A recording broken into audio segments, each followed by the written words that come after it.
Hello out there, all you wonderful people. This is Andre, the Game Idea Guy. Thank you once again for lending me your time and your ear and listening into another Gamer's Memory video. And this time I'm going to talk about two games from when I was younger that kind of thought outside the box and required a fourth wall break in order for you to actually complete the games. The first one I'm going to talk about is X-Men on the Sega Genesis. Game came out in 1993. I've had it basically since it came out. I'm pretty sure that this is my original cartridge. I've had this. Yeah, I've had this forever. I've had it since the game originally came out on the Sega Genesis. And I think that Sega actually developed that one. I think they developed that one in X-Men 2 Clone Wars on the Genesis. I don't know for certain. I'll have to look that up later, but I'm pretty sure that they did. When I played this game, I had no realization that you were playing with the characters in the danger room, even though it should have been quite apparent when you looked around your basic hub between levels. It was the danger room. You played this game up to a certain point. Like, you basically would try to survive with your four characters: Gambit, Nightcrawler, Wolverine, and Cyclops. You're basically just playing through trying to survive the levels. You could swap your characters on the go, like generally. I mean, you couldn't do it constantly because then it would require a bit of a cooldown, or it would just lock you out of it completely.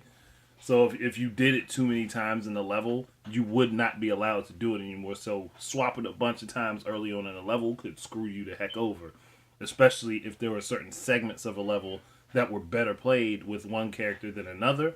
You wouldn't want to be flipping between them too fast. But any of the levels could be completed with any of the characters. There were certain advantages to Nightcrawler and Wolverine that Gambit and Cyclops didn't have, and vice versa. But the way the game played, like, you literally, it was as if you were at war while you were in the danger room. Like, between levels, you had the opportunity to heal your characters up and things like that. It was a great experience of a game until you got to one point where you are in Mojo's world, and you beat Mojo, and in this particular portion of the game is the only portion of the game that has a time limit to it. Whereas if you don't finish it within this amount of time, you automatically die. You cannot finish the rest of the game. That's it. It's a cutoff right there. And when I was younger, when I first experienced it, I thought it was odd. I was like, hold on, why is there a time limit here? like, this doesn't make sense. No other level in this game at all had a time limit to it. And spoilers for anybody who hasn't played a game from 1993, it's been long enough. What happens is, if you actually get to the end of the game, you beat Mojo, the game does not progress to the next level once you actually finish the level out. You're literally stuck at this last portion of the game, and Professor X's face will pop up and he'll tell you over and over again, reset, reset. Like, most little kids aren't going to think, oh, that means hit the reset button on the Sega Genesis.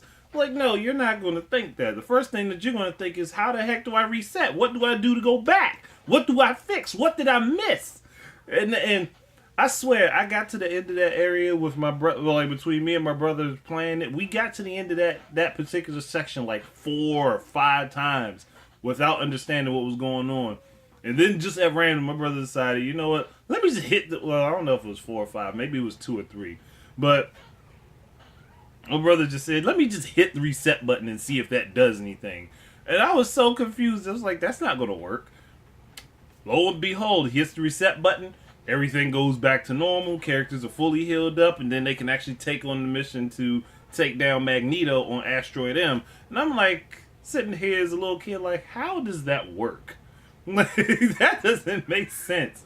Like, but they figured out a way that the game could manipulate how the Sega Genesis worked and not actually reboot the game from the beginning, but allow you to progress to the end of the actual game.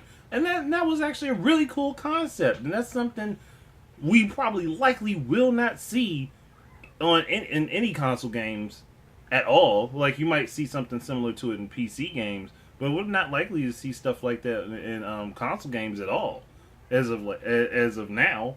So, and I kind of find that to be unfortunate. Because then the next one on my list is Metal Gear Solid on the PS1. The game that had 2 discs. And how many other people remember you had to look at the back of this case in order to get that number so you could contact Meryl and actually move the story forward in the game? Like, I remembered that, and I was like, that's cool that they actually make you have to do something, a fourth wall break. You have to do something outside of the game in order to move forward in the game. Fighting the sneeze. Okay, I paused the video for a second there because it was happening whether I wanted it to or not. But it was cool to me that you had to do something outside of the game to move forward in the game. It was like, and it's not like it was a major thing, but it still required you to take an action that you wouldn't otherwise think of. And then playing through the game, you get to Psycho Mantis. And if you're playing with your controller on the first player slot, he can read and see everything that you're doing. Like, he can predict everything that you're doing. So, what did Konami do when they were brilliant? You just had to plug your controller into the second player slot, and then he couldn't read what you were doing. Because everything he did was tied to you using the first player controller. Like, so that's how he knew what you were going to do. That's how he was able to avoid your attacks. And like that, honestly, that was pretty damn cool. Like, that's, again, fourth wall break. It required you as the player to do something outside of the game in order for the game to allow you to move forward. Like, and that's a concept that is like super dead. Like, I'm like, I really, really want to see stuff like that come back, where it doesn't have to be anything major, but just something minor that you can do while you're playing the game, that the game will register, it will pick up on this information that you're doing this, and it has an effect that allows you to move forward. I mean, like, it doesn't have to be like a whole lot of games that do this. No, like, this doesn't have to be a staple thing. But if it's something that could affect you or make you, literally anything that could have you affect the game from this world to that world, I'm like, I think that would work out a lot. I think that would be a lot of fun to see stuff like that come back. Like, in these 2 games are like my favorite games that did it. There are others out there that have done stuff like that.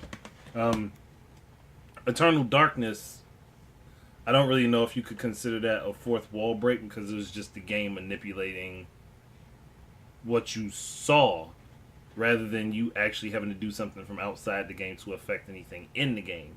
Like, that's another experience in and of itself, where it's something that the game screws with you with and it messes with your head. But yeah, that's it. I'm done. Thank you guys very much for listening. Keep your eyes and ears out for more stuff from me. Until the next time, enjoy your games. Peace out.